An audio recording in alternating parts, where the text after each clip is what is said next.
India ने बांग्लादेश के border पर पैरा कमांडोज उतार दिए। ये वो कमांडोज है जिनकी ट्रेनिंग दे के जो है दुनिया शौक रह जाती है, और वहां पर उन्होंने जी एक एक्सरसाइज भी कंडक्ट कर दी है जिनको नाम दिया है डेविल स्ट्राइक का। और बांग्लादेश को एक करारा जवाब देने के लिए इंडियन चिकन नेक कॉरिडोर पर पैरा कमांडोज तैनात कर दिए हैं। बांग्लादेश इस वक्त जो है उसकी सख्ती आएगी, बड़ी जल्दी आने वाली है, क्योंकि वहां पे डॉक्टर यूनुस, जो कि मैं समझता हूँ कि is a very good economist, लेकिन लेफ्टिस्ट हैं और हिलरी क्लिंटन के बहुत बड़े और क्लिंटन फैमिली के बहुत बड़े मदाह हैं। उनके भारत के साथ रिलेशनशिप ठीक नहीं है। आपको थोड़ा मुहतात रहना चाहिए मेरे ख्याल में। आप जो उनके साथ ज्यादा लंबी चौड़ी कर रहे हैं उसमें आप अमेरिकन को भी इशू होगा और भारत को भी इशू होगा। और ये वही पैरा कमांडोज हैं जिन्होंने रिसेंटली डेविल स्ट्राइक नामी खतरनाक तरीन किस्म की जो मश्क है कामयाबी के साथ कंप्लीट की है, और बांग्लादेश को खुलेआम ये पैगाम दे दिया है कि अगर अब आपने कोई भी हरकत की तो आपको करारा जवाब दिया जाएगा। साथियों, भारत ने अब बांग्लादेश और पाकिस्तान को सबक सिखाने का मन बना लिया है। बांग्लादेश भारतीय सीमा के करीब कभी ड्रोन उड़ाता है, कभी भारत को धमकाने का प्रयास करता है, पाकिस्तान के साथ मिलकर भारत के खिलाफ रणनीति बनाता रहता है। लेकिन अब लगता है कि यूनुस के दिन बांग्लादेश में पूरे हो गए हैं। भारत ने बांग्लादेश को सबक सिखाने के उद्देश्य से बांग्लादेश से सटी सीमा पर अपनी IAF का एक्शन शुरू कर दिया है। आइए सुनते हैं इस पर पाकिस्तानियों के रिएक्शन। बिल्कुल आपकी बात ठीक है। इस तरह बांग्लादेश को बिल्कुल नहीं करना चाहिए, क्योंकि बांग्लादेश को बनाने वाला इंडिया है, उसको हमेशा इंडिया का साथ देना चाहिए। ये हसीना वाजिद गई है तो इनमें क्रिटिसिज्म इन्होंने पैदा कर दिया है। इनको चाहिए कि ऐसा ना करें, क्योंकि बांग्लादेश अगर ऐसा करेगा तो उसको किसी ना किसी मुल्क का सहारा लेना पड़ेगा। और अब वो पाकिस्तान की तरफ आ रहा है, और पाकिस्तान की जो ISI है वो चाहती है कि हम उधर बांग्लादेश के अंदर घुस के उनका साथ दें। आप इस चीज को डिनाई नहीं कर सकते कि 1971 में मशरिकी पाकिस्तान को बांग्लादेश बनाने में इंडिया का एक नहायत अहम किरदार था, और हम अपनी किताबों में ये बात अपने बच्चों को पढ़ाते रहे हैं, मीडिया पे चीख चीख के बोलते रहे हैं। बांग्लादेश इस तरह करेगा कि पाकिस्तान का सहारा लेगा, जो कुछ भी करेगा बहुत ज़्यादा गलत कर रहा है। वो इसलिए गलत कर रहा है कि इनको नहीं बोलना चाहिए कि पाकिस्तान ने बांग्लादेश के साथ क्या किया था। पाकिस्तान था ना, ये मशरक़ी पाकिस्तान था। तो इसको क्यों अलग किया गया था? किसकी वजह से? हमारी सरकार की वजह से। बोलने दे। और अब भी वही बात है कि ये सारा ना मलबा ये इन्होंने पाकिस्तान पे डाल देना है। हसीना वाजिद गई थी, जैसी थी, जो कुछ भी था, इकोनॉमिकली बहुत स्ट्रांग था बांग्लादेश। इस टाइम वो पाकिस्तान से बहुत ज़्यादा स्ट्रांग है, लेकिन वो इंडिया के मद्दे मुकाबिल वो भी नहीं खड़ा हो सकता। उसको चाहिए कि वो उसके साथ इतना ज़्यादा एग्रेसिव ना हो। अगर इस तरह होगा तो पाकिस्तान सरकार जो है वो हमारे दूसरे पॉलिटिशियन के साथ क्या कर रही है आप खुद देख सकते हैं सारे, तो वो बांग्लादेश के साथ क्या करेगी।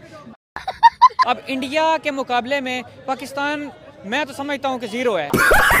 क्यों? अच्छा, उनकी इकोनॉमी क्यों? उनकी इकोनॉमी आप देख लें, उनकी आप हर चीज़ देख लें, उनकी इंडस्ट्री आप देख लें। हमारे पाकिस्तान के पास तो अपनी बिजली नहीं है, हम तो बिजली किसी से उधारी ले रहे हैं, हम चाइना से बिजली उधारी ले रहे हैं। जो हमारे ड्रोन्स बन रहे हैं, जो कुछ भी हमारी सैटेलाइट्स हैं, वो भी चाइना की मदद से हम ऊपर लेके जा रहे हैं। इंडिया के मुकाबले तो हम खड़े हो ही नहीं सकते। बांग्लादेश पाकिस्तान से बड़ा अच्छा था जब तक वहाँ शेख हसीना वाजिद की गवर्नमेंट रही है। यही है, और शेख हसीना वाजिद ने मतलब जो काम किया अपना थोड़ा सा डेवलपमेंट की तरफ लेके गई है बांग्लादेश को, सारी बात है। बांग्लादेश ने पिछले दिनों बॉर्डर पे टर्किश ड्रोन, तुर्की के ड्रोन उड़ाए।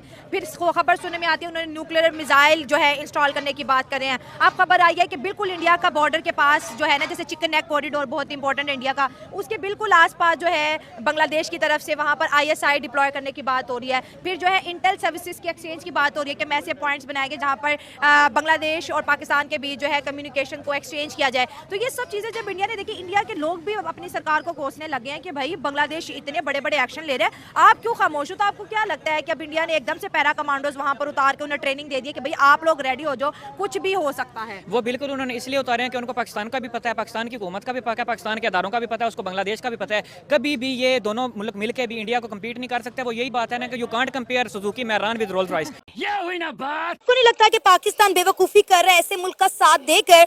जो इंडिया का वफादार नहीं हुआ तो हमारा क्या होगा? पाकिस्तान ने मुझे बताएं कब कोई अच्छा फैसला किया, बेवकूफ़ी की ना दफ़ा मुझे आप बताएं। कोई भी एक बात हो, उन्होंने समझदारी की हो, आर्मी ने कोई चीज़ ना, जहाँ भी उनको मफाद थोड़ा बहुत नजर आता सिर्फ उधर जाएंगे, लॉन्ग टर्म का नहीं सोचते ना। पाकिस्तान तरक्की कर रहा है बड़ी तेजी से, हमने इकोनॉमिक ग्रोथ दोबारा से स्टार्ट कर दी है। जी पता नहीं वो इकोनॉमिक ग्रोथ इन्होंने किधर स्टार्ट किया। आप एक चीज़ बता दें कि इनकी पाकिस्तान में कोई इनकी अपनी बिल्ड हो, ना कोई इनकी सैटेलाइट अपनी है, ना कोई इनकी कार प्रोडक्शन अपनी है, ना इनकी कोई बाइक प्रोडक्शन अपनी है, फ़ोन प्रोडक्शन अपनी है, कोई चीज़ इनकी नहीं दी। क्यों मोबाइल आया था वो भी इन्होंने बंद कर दिया था।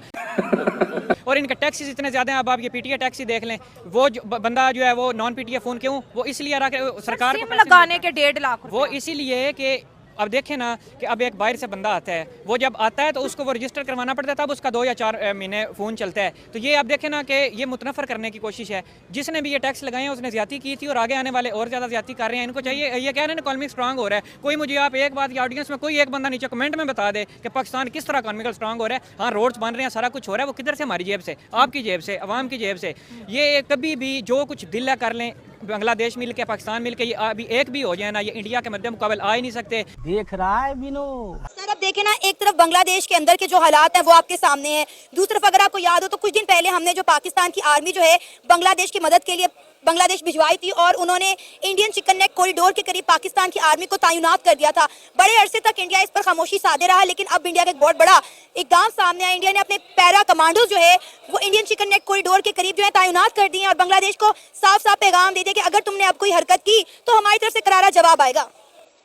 देखिए, सबसे पहली बात ये कि जिसको चिकन नेक कहा जाता है ना, वो किसी मुर्गी की नेक नहीं है, वो इंडिया की गर्दन है। ठीक है, तो इंडिया तो कभी भी नहीं चाहेगा कि हमारी गर्दन आके कोई दबोच ले। हालांकि चाइना ने भी बहुत कोशिश की कि वहां तक रसाई हासिल की जाए और इस चिकन नेक को दबा दिया जाए। तो इंडिया के लिए एक लाइफलाइन है, उसकी इंडिया अपनी कंट्री के लिए बिल्कुल हिफाजत भी करेगा और शायद उस जगह पे मुदाखलत भी बर्दाश्त ना करे। और अगर आप इसको इस पॉइंट ऑफ व्यू से देख रहे हैं कि कोई पाकिस्तानी फौज ने वहां पे कब्जा किया है या बांग्लादेश की फौज ने किया है, तो ऐसा कुछ नहीं है, वो इंडिया के अंडर ही आएगी। ये बात है। फिर पैरा कमांडोज इंडिया ने वहां पर उतार के उनकी एक्सरसाइज तो करवाई। बांग्लादेश इसीलिए पाकिस्तान से हेल्प मांग रहा है क्योंकि उन्होंने अपना स्ट्रॉन्ग एक अपने आप को बना लिया है, तो उन्होंने हेल्प पाकिस्तान से ही मांगनी है। पाकिस्तान ASI वैसे ही स्ट्रॉन्ग है ना, तो ISI अगर रॉ की बात करें तो दुनिया में चौथे नंबर पे है, पाकिस्तान एजेंसी की बात करें तो 8वें नंबर पे है और दोनों ही टॉप 10 में आती हैं। ये बात है। हाँ। वो टॉप 10 में आती है, इसलिए बांग्लादेश पाकिस्तान से मदद मांग रहा है वो, ताकि वो भी स्ट्रॉन्ग है। लेकिन पाकिस्तानी ISI इससे भी ज्यादा स्ट्रॉन्ग है क्योंकि हर बार उनको ऐसे ही रिप्लाई मिलता रहा। सर क्या लगता है बांग्लादेश का फ्यूचर क्या होने वाला है? क्या वाकई में मोहम्मद यूनुस जो है वो इस्तीफा दे देंगे?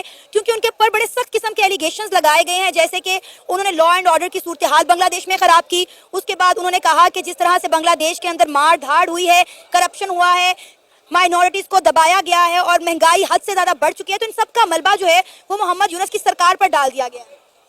देखिए, मैं कहना चाहूँगा क्राइसिस तो ज़रूर आएंगे, ठीक है, लेकिन अभी आपने पूछा कि बांग्लादेश किस तरफ जा रहा है, तो बांग्लादेश अपनी बेहतरी की तरफ जा रहा है। सर आपको पता है कि अभी रिसेंटली पाकिस्तान के जो प्राइम मिनिस्टर हैं वो मोहम्मद यूनुस के साथ मुलाकात करके आए हैं। मुख्तलिफ डील्स इन दोनों के दरमियान जो है वो साइन हुई है। हमने वहाँ चीनी भेजी है, खाने पीने के मुख्तलिफ अशिया भेजी हैं और हमने वहाँ पे वेपन भेजा और उसके साथ हमने इंडियन चिकन नेक कॉरिडोर पर पाकिस्तान की आर्मी भी तैनात की थी। हाँ तो सही है ना, वो कहते हैं ना, वो उर्दू का एक मुहावरा है कि दुश्मन का दुश्मन दोस्त होता है। अच्छा। यानी कि पाकिस्तान मौके पे चौका मांग रहा है। जब उन्हें पता चला कि बांग्लादेश के हालात इंडिया के साथ खराब है तो उन्होंने फटाफट अपने मामला बांग्लादेश के साथ ठीक करने निकल गए हैं। तो ये तो अच्छी बात है ना, अगर वो कर रहे हैं, अगर वो कर रहा है तो वो हमारे पर्सपेक्टिव से अच्छी बात है। और बांग्लादेश जिस तरीके से ग्रो कर रहा है दुनिया को, अभी अगर रिसेंट मामला देख ले, वो थोड़ा सा बांग्लादेश में खराब हुए, जिस तरीके से शेख हसीना वाजिद को बाहर निकाला है। रिसेंटली हालात खराब हुए थे, पर अगर आप बांग्लादेश की इकोनॉमी को 2010 से देखे, वो मुसलसल ग्रो ही कर रही थी। यही तो पॉइंट है कि शेख हसीना वाजिद की गवर्नमेंट में बांग्लादेश में बड़ी डेवलपमेंट हुई है और उसका तमाम तर क्रेडिट जो है वो इंडिया को जाता है, क्योंकि इंडिया ने हमेशा जो है वो बांग्लादेश को हर लिहाज से सपोर्ट किया है। बात तो सही है। लेकिन सर बात यह है कि हम तो वो हर काम कर रहे हैं जिससे इंडिया हमारे जो है साथ ताल्लुकात बेहतर नहीं करना चाहता। पहले तो इंडिया का स्टांस ये कि पाकिस्तान एक दहशतगर्द मुल्क है, ये हमारे मुल्क में लोगों को भेजता है, हमारे मुल्क में दहशतगर्दी करवाता है, लिहाजा हम पाकिस्तान के साथ एक ही टेबल पर बैठ के बातचीत नहीं कर सकते। दूसरा, हम बांग्लादेश का साथ देकर इंडिया को मजीद उकसा रहे हैं। तो इंडिया के हाथ कौन से इसमें धुले हुए हैं? इंडिया तो खुद भी BLA को सपोर्ट कर रहा है। इंडिया तो खुद भी यहाँ पाकिस्तान में वो क्या कहते हैं उसे, लॉ एंड ऑर्डर की सिचुएशन को खराब कर रहा है। तेरा तो गेम बजाना पड़ेगा। अगर इंडिया को यहाँ से रशिया जाना हो या उज्बेकिस्तान जाना हो, ताजिकिस्तान जाना हो, सबसे आसान रास्ता यही बनता है। देखो अभी अफगानिस्तान में भी हालात काफी हद तक ठीक हो गए, चाहे वहाँ पे सख्तियाँ ज्यादा हो गई, लेकिन हम ये क्रेडिट अफगान तालिबान को जरूर देंगे क्योंकि वहाँ पे अमन आ गया है। तो अगर ये रास्ता तिजारत के लिए यूज होगा, यहाँ पे अमन आएगा, यहाँ पे जो वीजा पॉलिसीज है ये थोड़े से खत्म हो गए, हम थोड़े पाकिस्तान और इंडिया ये कश्मीर के इशू को एक साइड पे रख के देख ले, अगर यहाँ पे तरक्की होगी, एक दूसरे के साथ बैठेंगे तभी तरक्की होगी। बात तो सही है।